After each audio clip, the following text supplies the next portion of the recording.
Mesdames et messieurs, bienvenue au débat. Deux sujets abordés avec nos invités en plateau. Nous parlerons de la prévention de la torture. Le Bénin qui se voit retiré de la liste rouge des pays en retard à mettre en place donc un mécanisme pour la prévention de la torture. Et en deuxième lieu, il est annoncé donc la libération des espaces publics à Cotonou après la recolonisation des lieux par ses occupants. 15 jours sont donnés donc aux occupants de ces espaces pour libérer les dits espaces. Et puis pour en parler, je reçois pour vous Adrien Chomakou, bonsoir. Bonsoir Romiad Roui, bonsoir à toutes et à tous et bienvenue à ce débat. Vous êtes analyste politique. Lui, il est juriste. Julio Tomenti. Julio Tomenti, bonsoir. Bonsoir Omer Dongoui, bonsoir au plateau et aux téléspectateurs de télé. Voilà, lui il n'a pas changé de métier puisqu'il est toujours journaliste. Théodule Lonsa, bonsoir. Oui, bonsoir Romiad Roui, bonsoir le plateau et rebonsoir aux téléspectateurs. Voilà, la prévention de la torture. Le Bénin se voit retiré donc de la liste rouge des pays en retard dans le cadre de la mise en place d'un certain nombre de mécanismes pour pouvoir gérer un peu la prévention de la torture. Est-ce vraiment une bonne nouvelle, Julio Tomenti? Oui, c'est une bonne nouvelle parce que pas qu'elle vous souvienne, pour rappel, le Bénin a ratifié depuis 2006 la Convention des Nations Unies sur la prévention de la torture qui recommande la mise en place d'un certain nombre de dispositifs pour prévenir en fait les tortures. Quand on dit prévenir les tortures, c'est quoi? C'est notamment dans les centres de détention, que ce soit en garde à vue ou que ce soit en détention préventive. Comment on fait? Quels sont les moyens mis en œuvre pour s'assurer, pour faire la veille ou pour dénoncer ou bien pour prévenir, en un mot, en fait, que les personnes qui se retrouvent dans ces liens-là ne soient pas subies à des actes de torture. Pour parler des actes de torture, il y en a de diverses sortes en fait. Le fait simplement de refuser à un détenu d'aller faire ses besoins constitue une torture. Le fait pour un détenu d'être privé de recevoir les soins est une forme de torture, de recevoir des visites est une forme de torture. Donc ce n'est pas forcément que des tortures physiques, il y a bien entendu des tortures morales, psychologiques, de toute nature. Et le Bénin, après 2026, c'est fait qu'en 2006, en 2014, il y a eu à Paris, les 25 et 26 février notamment, en fait, une réunion du Conseil des Nations Unies, notamment sur la question, et les engagements. Le Bénin avait encore, c'était au temps du ministre Valentin Agossou Dianotin, le ministre de la Justice d'alors, des engagements avaient encore été pris dans le sens en fait de la mise en place en fait de ces mécanismes-là. Fort heureusement, nous avons connu l'aboutissement l'année dernière, notamment en juillet 2024, par en fait la mise en place de la Commission béninoise des droits de l'homme. C'est cette commission qui est outillée, qui est armée pour veiller, et vous avez suivi notamment ces rapports qui en disent long sur tout ce que la Commission béninoise des droits de l'homme fait en matière de respect, de prévention ou de veille en matière de respect des droits de l'homme ou des droits humains d'une manière générale. Et donc, tout cela a participé que le Bénin est en train de s'aligner en fait sur les directives de cette convention-là. Parce que nous ne l'avions pas fait, nous étions dans la ligne rouge. Nous étions de ceux qui, bien qu'ayant ratifié en fait cette convention, n'a pas mis en fait le cadre en fait de mise en œuvre, le mécanisme. Aujourd'hui, c'est mis en œuvre. On a vu en fait de la manière dont fonctionne la Commission béninoise des droits de l'homme, et ça a été heureux que ce communiqué n'a pas été du gouvernement, mais c'est de cette commission qui s'est félicité en fait de ce que qu'on retrouve véritablement en fait ce pourquoi la commission devait être et qu'on devait travailler à la renforcer autant avec les hommes qu'avec les tests, autant qu'avec le regard que les autres institutions peuvent avoir envers cette institution dans son fonctionnement, notamment pour l'accès à l'information, l'accès aux sources d'information et l'accès à tous les éléments dont il peut avoir besoin pour mieux faire son travail. On a toujours l'habitude de dire, nous sommes là aujourd'hui en train de parler, personne ne sait où on sera demain. Exactement. Nous avons tous à travailler en fait, pour la préservation des droits humains, notamment en accompagnant, en fait, cette dynamique, ce que fait déjà la Commission béninoise des droits de l'homme, à ce que plus jamais, que ce soit en garde à vue dans nos unités de police, que ce soit dans les centres d'arrêt, que toutes les formes de torture soient bannies au Bénin. Très bien. Et beaucoup se félicitent justement de cette avancée notable que connaît le Bénin aujourd'hui après justement ce retrait de la liste rouge. Adrien Tchomakou, beaucoup s'en félicitent sans savoir concrètement la typologie des tortures, parce que on se dit, voilà, le Bénin connaît une stabilité politique, le Bénin, donc tout va pour le mieux. La torture, certainement, ne fait pas partie de notre quotidien, pourtant, il peut y avoir. Oui, tout à fait. La torture ne fait pas partie de notre quotidien, mais il peut toujours avoir des tortures. Et c'est dans cette optique que d'abord plusieurs mécanismes ont été mis en place pour arrêter la CIE, pour prévenir la torture, pour prévenir d'une manière ou d'une autre. Écoutez, le gouvernement béninois, vous vous souvenez qu'il y a eu plusieurs propositions de loi à l'Assemblée nationale, des lois qui ont été votées, même des députés qui ont fait des propositions, et puis bon, ça entre dans cette bonne ligne droite. En réalité, si vous prenez en matière de mécanismes, il y a par exemple la CBDH, qui se félicite aujourd'hui de ce que le Bénin est sorti de cette ligne rouge. La CBDH qui a été créée sous le gouvernement actuel. Il y a par exemple aussi, comment on le dit très bien, l'ABP, l'agence pénitentiaire du Bénin, qui a été aussi créée, très bien structurée. Aujourd'hui, par exemple, l'ABP a une plateforme. Et tout individu peut faire des observations, faire des dénonciations sur cette plateforme pour pouvoir souligner que, dans tel... Vous voulez parler de l'APB. L'APB, l'agence pénitentiaire du Bénin, où aujourd'hui, tout individu peut faire des observations, des dénonciations, des suggestions sur la plateforme pour dénoncer, dire par exemple que quand vous prenez tel détenu, que et tel jour, telle date, il s'est passé ceci, et l'agence pénitentiaire du Bénin prend en compte ces observations pour mieux entretenir, pour mieux s'occuper des détenus, des prisonniers, des pensionnaires. D'une manière ou d'une autre, il faut dire qu'il y a eu, par exemple, des lois qui ont été votées par les députés à l'Assemblée nationale, qui, d'une manière ou d'une autre, amènent ceux qui s'occupent de nos pensionnaires, des détenus, à faire convenablement leur job. Donc je pense que, écoutez, quand je parle des lois, il y a par exemple sous le gouvernement, que ce soit le gouvernement précédent ou le gouvernement actuel, il y a eu l'abolition de la peine de mort, qui à un moment donné a été entérinée par le chef de l'État. Il y a eu le décret d'application où aujourd'hui il est aboli dans notre pays, ce qu'on entend par peine de mort ou la peine capitale. Donc je pense que tout ça réuni permet aux structures compétentes d'enlever le Bénin de la liste rouge de la torture. C'est pour vous dire quoi? Les mécanismes sont mis en place, il y a eu de suivi.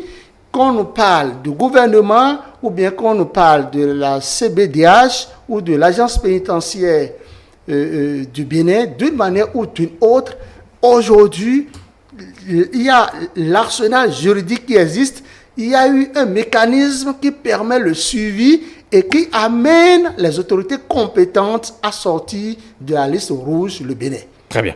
Théodule Moussa, quand on questionne quand même l'histoire, la torture, voilà, vous en savez quelque chose. Je ne dis pas que vous avez été torturé, mais vous en savez quelque chose parce que, voilà, vous êtes un aîné plus que nous et puis vous avez quand même vu que ça soit au nord du Bénin, que ça soit au centre et tout cela. Et quand on en arrive quand même à mettre en place un mécanisme aujourd'hui qui permet au Bénin de sortir de la liste rouge, voilà.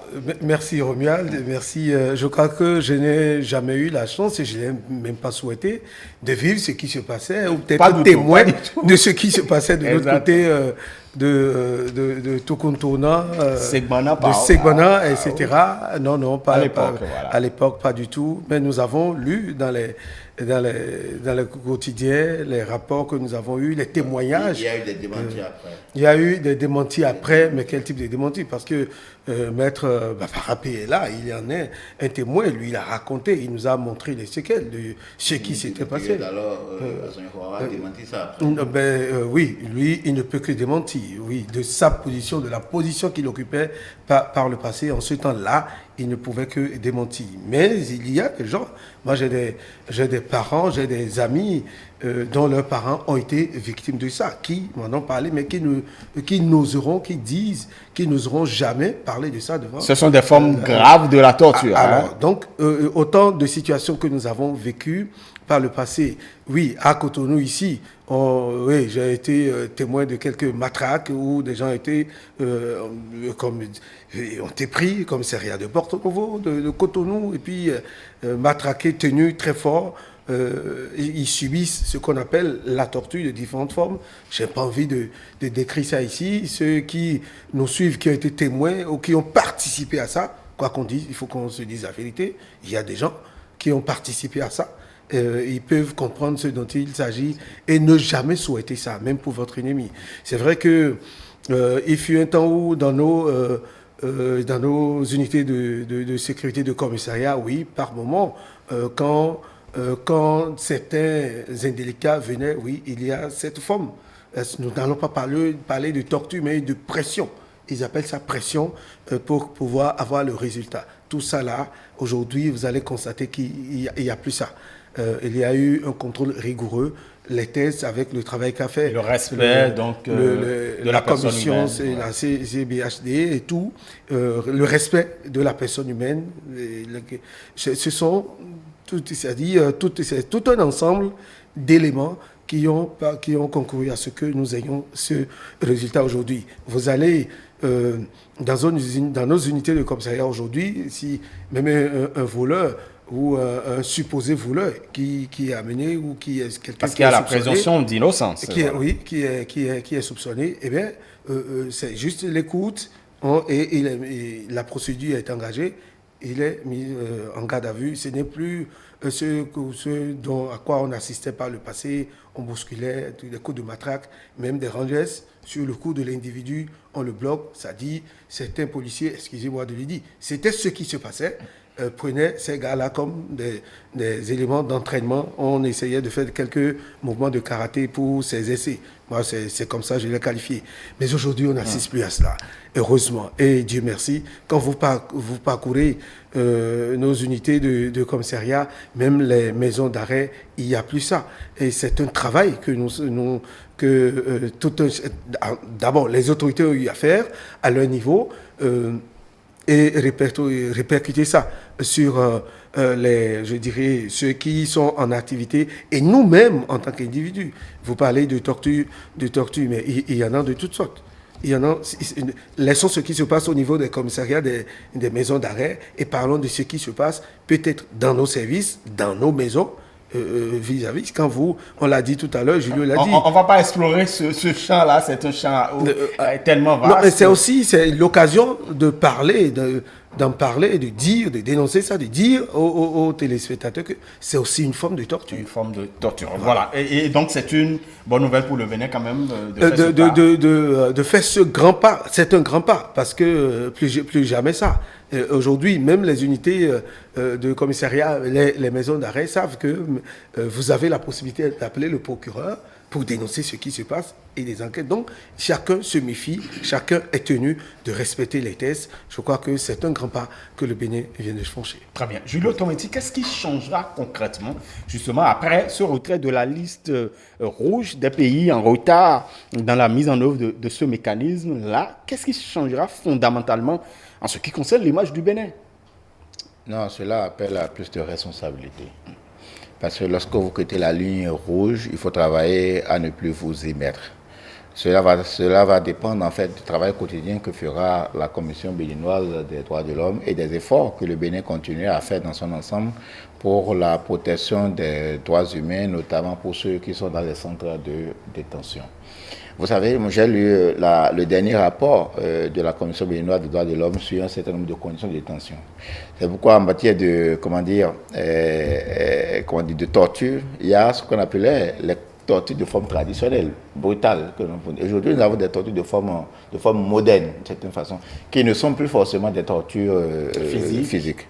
En fait, le fait pour les détenus de ne pas avoir une bonne hygiène, en fait, le milieu ne leur permet pas, de ne pas avoir accès aux soins de qualité, de ne pas avoir accès à une bonne alimentation, de ne pas avoir accès, je vais vous étonner, à des formations socio-professionnelles constituent en fait des formes de torture. Et la Commission béninoise des droits de l'homme, dans un dernier rapport, l'avait relevé, mais a fait quand même le constat de ce que, avec l'agence pénitentiaire du Bénin, des efforts sont en train d'être faits, notamment sur le plan de l'alimentation, sur le plan de l'accès à la santé et de l'éducation, de la formation socio-professionnelle. Sauf que les conditions carcérales font que les questions d'hygiène ne sont pas encore résolues. Ça reste en fait des défis. Et donc, il faut le dire, pour toujours continuer à attirer l'attention des autorités judiciaires sur la question.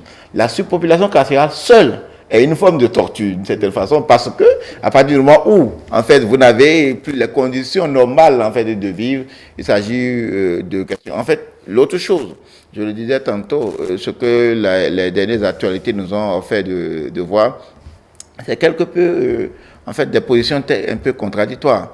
Qu'ils vous souviennent que depuis un temps, vous allez entendre des évasions de détenus, de l'insertion dans les centres de détention des produits prohibés, des armes blanches, ainsi de suite.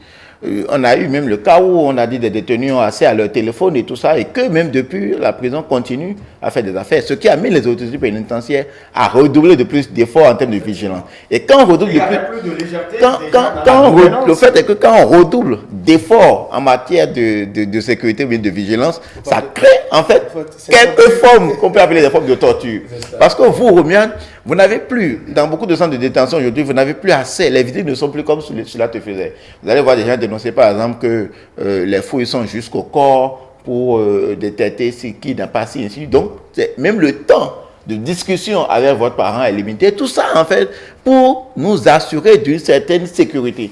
Parce que la dernière fois, vous avez entendu ce qui était passé, je pense que c'était à Misrété, où quelqu'un dégénéré, on ne sait pas comment il a eu pu s'attribuer de l'arme blanche, a poignardé un autre détenu et a tenté même de s'égorger un Nigérien. Il paraît, c'était l'actualité, ça fait un peu la une, ça fait 2 ou 3 semaines. Et donc, à un moment donné, l'administration pénitentiaire, les autorités policières prend ses responsabilités. Et ça peut très vite s'assimiler à des formes de torture, alors que c'est commandé par l'impératif de sécurité, parce que plus on cherche à protéger, plus on sera tendance à être rigoureux sur un certain nombre d'aspects. Donc, en fait, c'est des aménagements qu'il faut continuer à faire.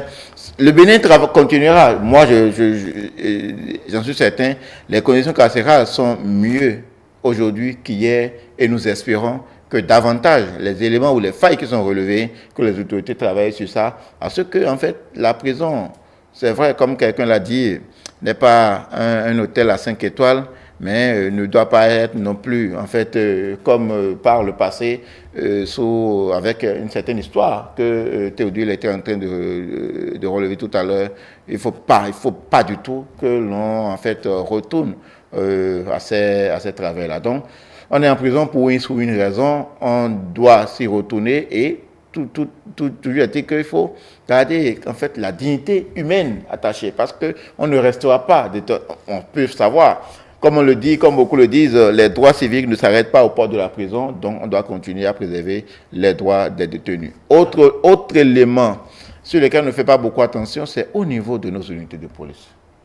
Et il faut le dire, ce que nous avons comme des gardes à vue, les locaux de garde à vue, en matière d'hygiène, je vous assure, ce n'est pas encore ça. C'est vrai que ça va faire de l'investissement si on veut faire de meilleures conditions, en fait, aux questions de garde à vue, mais il faut que peut-être que les autorités judiciaires parcourent, et chaque procureur dans sa juridiction, parcourt un peu les unités de police pour voir ce que c'est que nos gardes à vue. Je n'en dirai pas plus. Très bien, merci beaucoup à vous. Il y a quand même des mesures prises, même récemment. Le gouvernement ne voudrait pas retrouver dans nos prisons des mineurs et donc des centres de sauvegarde de l'enfance seront mises en place et tout cela. Donc, il y a des travaux d'intérêt également qui sont prévus, tout ceci pour pouvoir permettre quand même une prévention également de la torture. Tout à fait. Il faut d'abord souligner que notre Constitution l'a d'ailleurs dit, l'être humain est sacré et inviolable. C'est-à-dire, quand vous lisez notre Constitution, il est clairement dit dedans que les droits de l'homme doivent être préservés.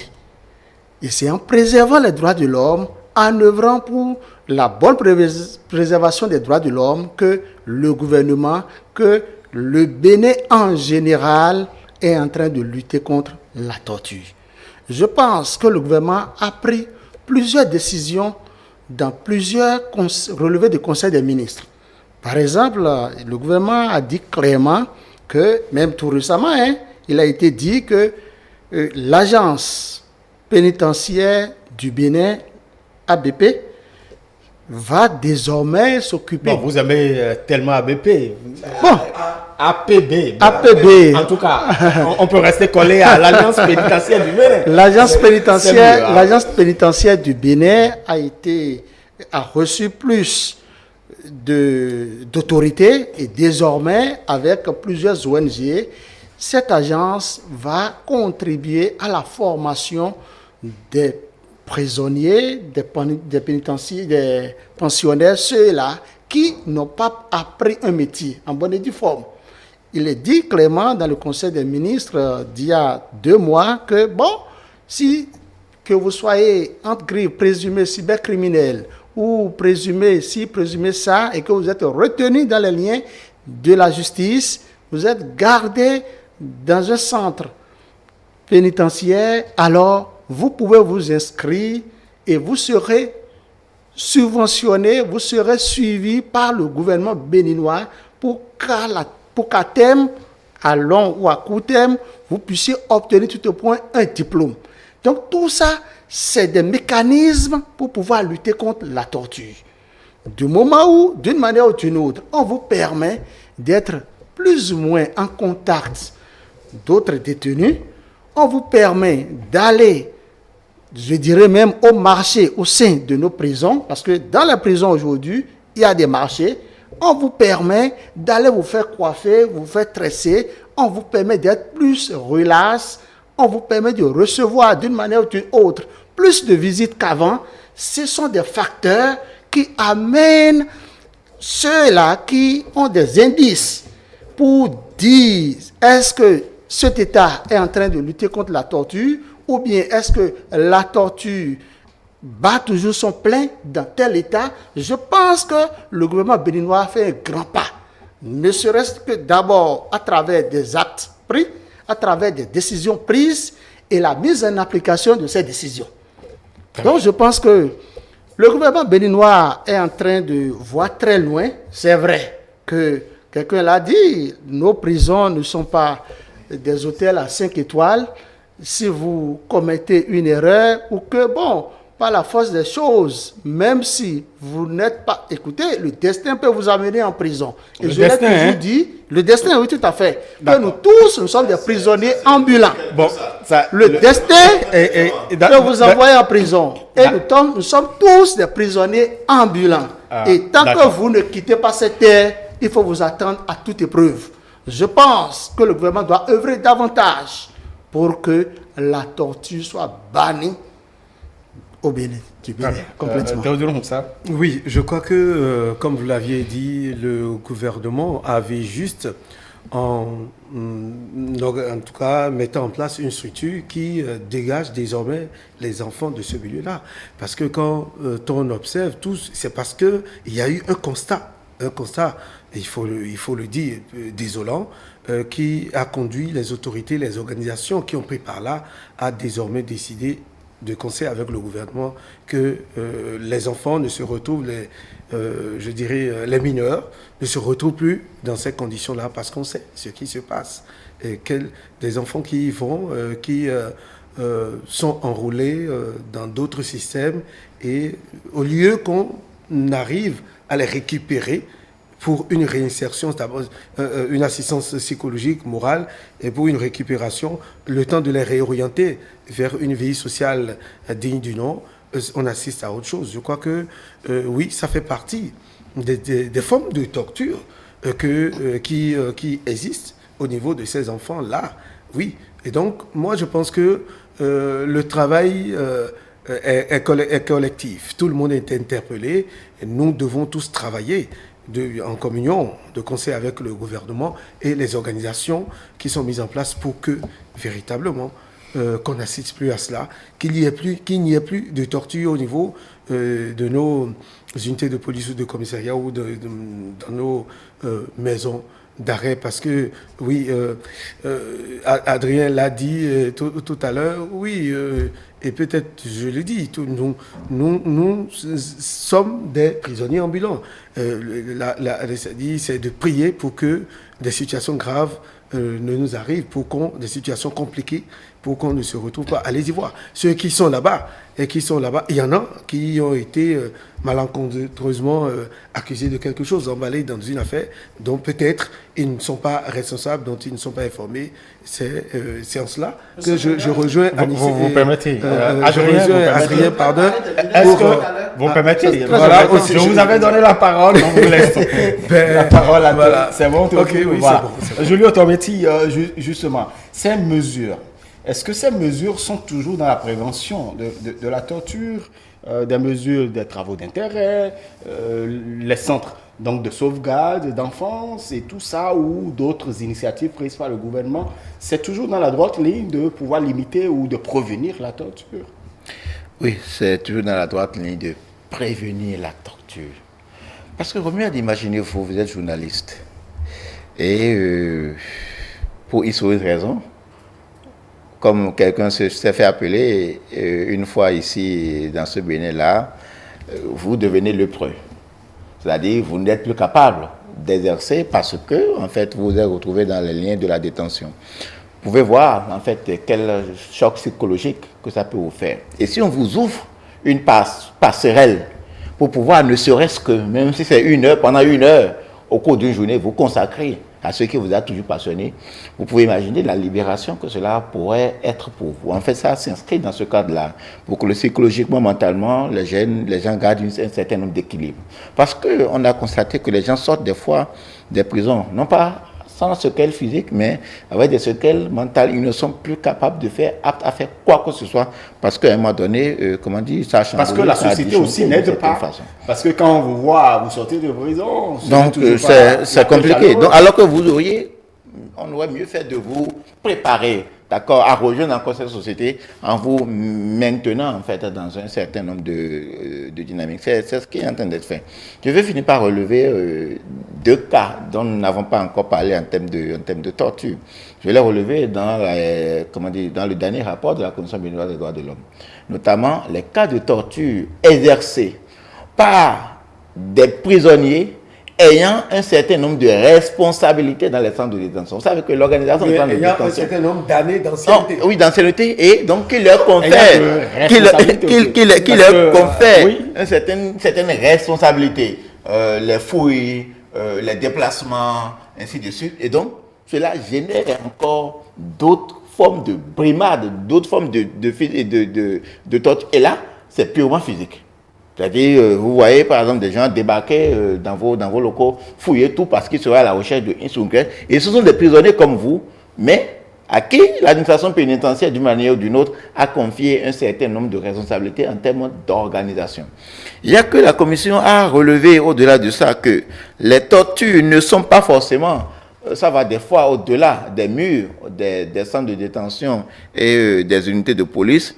En évoquant, je vous l'explique exactement, la commission se préoccupe, ces violations sont également commises en dehors des milieux carcéraux lors des interventions des forces de défense et de sécurité au cours de certains événements et arrestations.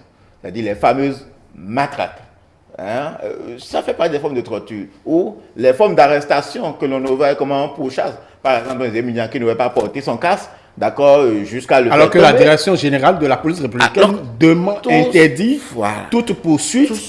Donc, la prévention le fait d'en parler, le fait de le relever, comme le fait en fait la Commission béninoise des droits de l'homme, participe véritablement de tout ça. Donc, ça nécessite de l'information, de la communication et de la sensibilisation même au niveau en fait des forces de police et de sécurité, parce que en fait la matraque ou les armes que vous détenez, il faut savoir les manier à juste mesure. Très bien, merci beaucoup. Oui, par rapport aux mineurs, on finit rapidement parce que par rapport aux mineurs, et d'abord de façon générale, pour toujours lutter contre la torture au Bénin, qu'est-ce que le gouvernement a encore posé comme acte qui est vraiment salutaire selon moi? C'est que le gouvernement a pris la lourde responsabilité de ce que tout Béninois comprenne que si vous vous retrouvez par exemple au tribunal, demandez à la cour de suspendre ou de mettre à votre disposition un avocat. Même si vous n'avez pas les moyens, c'est l'État béninois qui paie ça.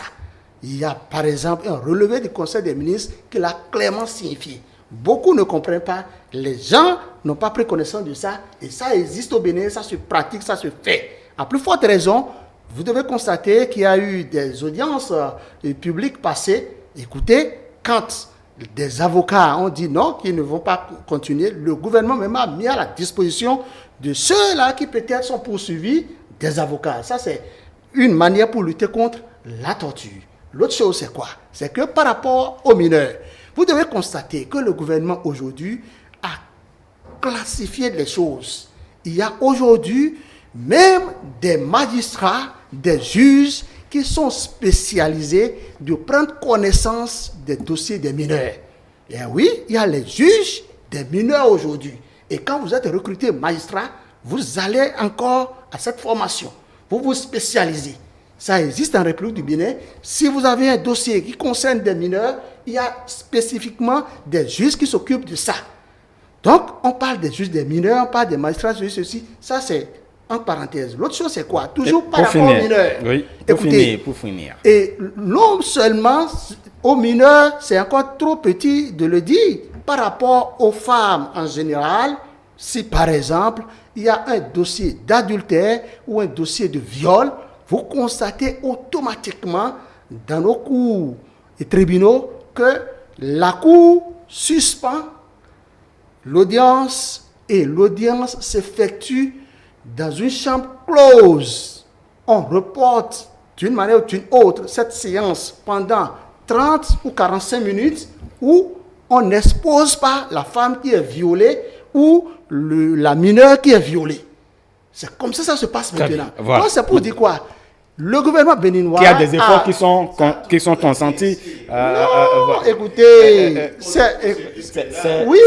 le code de procédure pénale l'a signifié, mais est-ce que c'est toujours mis en application? C'est pour dire qu'il y a plus de veille dans l'application des textes en vigueur en République du Bénin dans nos tribunaux et cours. Très bien. Merci beaucoup, chers invités. On va aborder très rapidement. Vous avez suivi ce communiqué qui annonce cet ultimatum qui a été donné justement aux occupants illégaux des espaces publics, notamment les trottoirs, les terre-pleins centraux donc de la ville de Cotonou. Une recolonisation de ces espaces a été chose effective. Et puis la mairie veut en découdre, on va le dire ainsi, Théodule Moussa, avec ses occupants illégaux.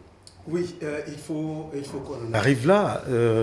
Romuald, oui, chers téléspectateurs, je sais qu'ils seront d'accord avec moi et avec nous pour ce qu'on est en train de vouloir faire. Parce qu'au départ, nous avons vu avec la manière dont les espaces ont été libérés. D'abord, je prends dans le littoral, je donne l'exemple du littoral, où nous avons tous, en tout cas beaucoup, je ne dirais pas nous avons tous, mais beaucoup ont décrié la manière dont ça a été fait. Mais par la suite, on a compris qu'il fallait le faire, puisque ça a permis un dégagement, ça nous a permis de savoir jusqu'à quel était l'espace qui était réservé au service public, à nos piétons, etc., à tout le monde, et que ça a permis à tout un chacun de savoir que, oui, vous avez une certaine distance à partir de votre clôture de maison jusque peut-être au niveau du poteau électrique, du poteau électrique qui est devant vous, que ce soit haute tension ou basse tension, qui est devant vous. Vous avez cette limite-là que vous ne devez pas dépasser. Ça fait que, oui, la visibilité était bonne, ça donne l'image d'une ville très propre, très organisée, alors que c'est un test qui existait. Ces tests-là existaient bien avant. Ce n'est pas le président Patrice Talon ou le gouvernement actuel qui l'a inventé. Non, c'est parce qu'on n'avait pas voulu mettre ça en application pour des raisons que nous connaissons. Mais ceci dit, on a vu les séances qui ont suivi ces moments forts-là où les responsables des unités de police descendaient, rappelaient en tout cas les Béninois, les concitoyens à l'ordre à tout moment. Juste un relâchement et on a compris qu'il y a un envahissement qui se fait. Je crois que oui, il faut qu'on aille et qu'aujourd'hui, nous avons des marchés qui sont construits, des marchés qui ne sont pas occupés. Ça, il faut le dire. Toutes les places dans nos marchés, dans les marchés urbains ne sont pas occupées. Il y a encore de l'espace. Si tant est que vous n'avez pas la chance de trouver des boutiques en ville et de respecter la limite qui est la vôtre, il vaut mieux chercher un emplacement dans les marchés. L'autre chose, il y en a qui sont de bons citoyens, je les qualifie de bons citoyens, qui ont compris et qui ont redimensionné leur boutique. C'est-à-dire, il y a en dehors de l'espace qui vous est réservé, il y en a pour construire, dégage l'espace de 2 mètres de leur parcelle pour pouvoir permettre aux occupants de leur boutique d'avoir de l'espace et de ne plus être embêtés. Mais je pense que oui, il faut qu'on nettoie parce que nous investissons tous. C'est l'argent des contribuables de nous tous qui participe à ce que nous avons de beau dans le pays. Il ne faudrait pas que certains individus, de leur insistance, continuent de ne pas respecter les tests et d'occuper encore l'espace. Moi, je pense que oui, il faut y aller. Même si c'est de main forte, il faut y aller. Très bien. Julio Tomati, les autorités municipales ne veulent pas d'une recolonisation de ces espaces. Sommes-nous têtus ou trop têtus? Première, je vais vous décevoir en vous disant que, en me posant la question de ce que les autorités municipales étaient où depuis? Ils étaient où? Est-ce que nous allons encore suivre, en fait, subir ou assister au déguerpissement tel que ça a été fait en 2017, avec tous les revers que ça a créé? Après le travail salvateur qui avait été fait, et ne devait pas assister à ce relâchement. Parce que s'il y a recolonisation, c'est qu'il y a relâchement.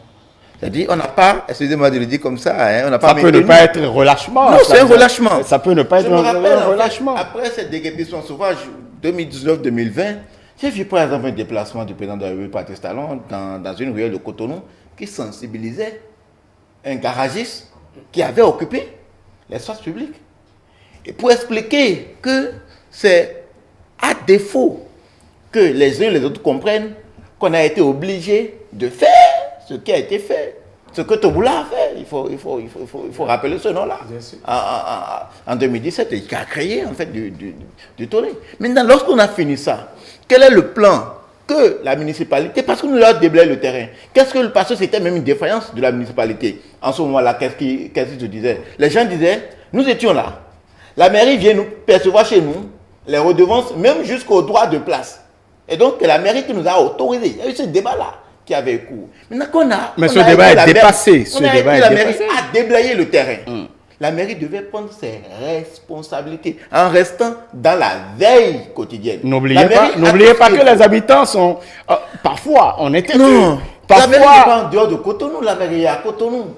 C'est aux dirigeants de faire prendre le fil en fait, aux concitoyens. Parce que les concitoyens ont des besoins. Maintenant, il y a un ultimatum qui a été donné. Un ultimatum a été donné. Je pense, en fait, la mairie doit... C'est pourquoi je disais, oui. Est-ce qu'on va revivre ce qu'on a vécu en 2017?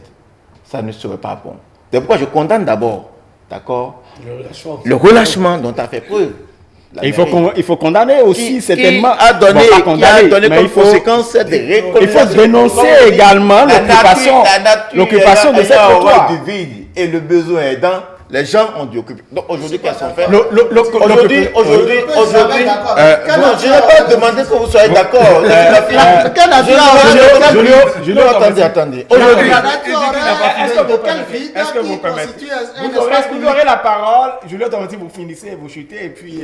Merci. Donc c'est pour dire, en fait, c'est quoi? La mairie doit prendre la mesure de ses responsabilités en y mettant de la méthode. Je ne sais pas comment ils doivent faire, mais ils doivent mettre de la méthode à rattraper la défaillance qui a été à leur cause d'une manière ou d'une autre. Parce que, comme je le disais au départ, on n'a pas envie de revivre ce qu'on a revu en 2017. Tout à fait. Et c'est tellement ce qui est prévu. Alain Tchomakou. Monsieur Robert, vous savez, je ne comprends pas pourquoi nous ne pouvons pas obtempérer à ce que les autorités demandent et qui va dans l'intérêt supérieur de la nation. C'est inadmissible. Écoutez, que des gens qui ont été 1000 fois sensibilisés, des gens qui par le passé ont été victimes de ce déguerpissement sauvage, en fait, se permettent aujourd'hui. Vous avez commencé par... On parle de libération des espaces publics. Mais c'est de ça que nous parlons. Oui, mais on ne dit pas les mêmes choses.